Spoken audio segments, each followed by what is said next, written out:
اعوذ بالله من الشیطان الرجیم بسم الله الرحمن الرحیم. در این درس من میخوام برای شما بفهمونم وقتی که حرف ها با حرکات می آیند چه خیلی خوانده می شود، یعنی با حرکت زبر، با حرکت زیر و با حرکت پیش.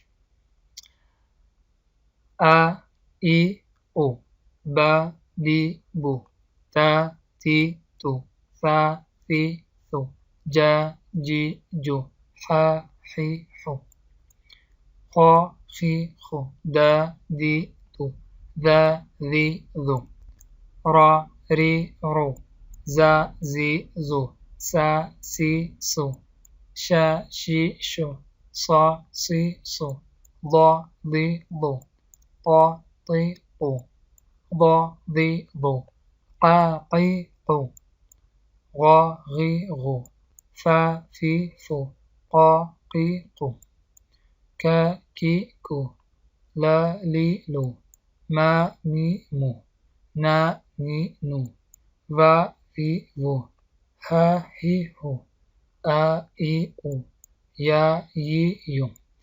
این یعنی حروفات عرب با حرکت های زبر، زیر و پیش.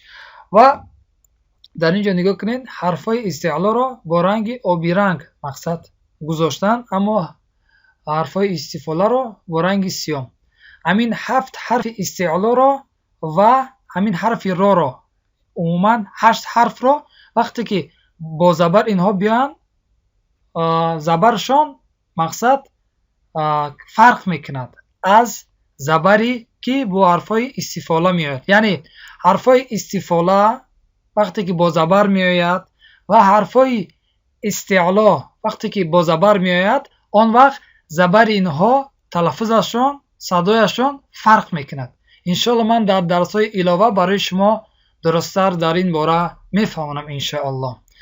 این بود درباره یک حرکته، یعنی یک زبر، یک زیر و یک پیش. الان من درباره دو حرکته برای شما انشاءالله میفهمونم انشاءالله. این هم دو زبره که فقط نون یعنی تنوین اضافه می شود. ان این اون، بن بین بون، تن تین تون، ثن تین ثن، جن جین جون، حن حین حن، خن خین خن، دن دین دون، ون دین ون، رن رین رون، زن زین زون، سن سین سون، شن شین شون، صن صین صن، ضن ضین ضن، طن طین طن، ضن ضین ضن، قن قین قن، غن غن غن، فن فین فن، قن قین قن، کن کین کن، لن لین لن، من مین من، نن نین نون، ون وین ون، هن هین هن، ان این اون، ین یین یون.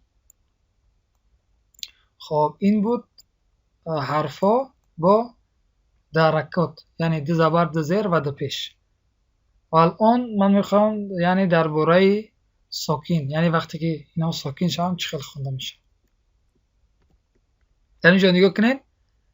مثال واو ساکین است، الف پیش دارد، واو ساکین است، نون زبر دارد. این چه خیلی خونده میشود؟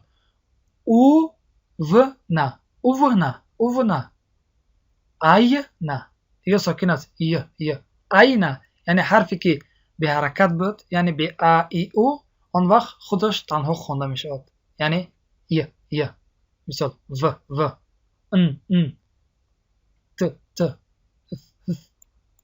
ج، یعنی به حرکات، یعنی ای نه، او نه، بو نه. مثال سین، مثال مس مثال هر را ساکن است، هر در همون حرف مقصد چی؟ حرف به حرکات است، یعنی نه زبر دارد، نه زیر، نه پیش، ساکن است، پس خود همون حرف توقع خونده می شود. مثال ذو و به حرکات. و یک چیز دیگه برای شما میفهمونم. در اینجا نگاه کنید، الف است و در بالایش الف خرد است.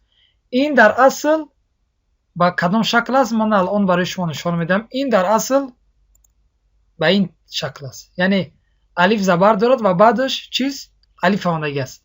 چون که من فهمیدم که مثال حرفای استعلا وقتی که با الف بیاد و حرکت زبر داشته باشد پره خوانده میشد و حرف استفاله با الف بیاد و حرکت زبر داشته باشد نوپره. الف حرف استفاله است، پس در اینجا چی میشد؟ نوپره، یعنی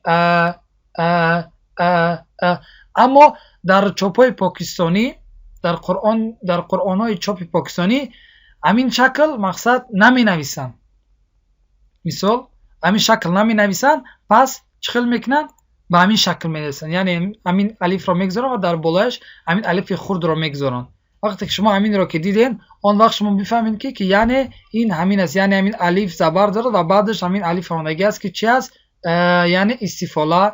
این الف حرف استفاله است و یعنی نوپره خوانده می شود، یعنی این یعنی که همین است. انشالله امید دارم که درس را فهمیده باشه. جزاک الله خیرا و بارک الله فیکم. السلام علیکم و رحمت الله و برکاته.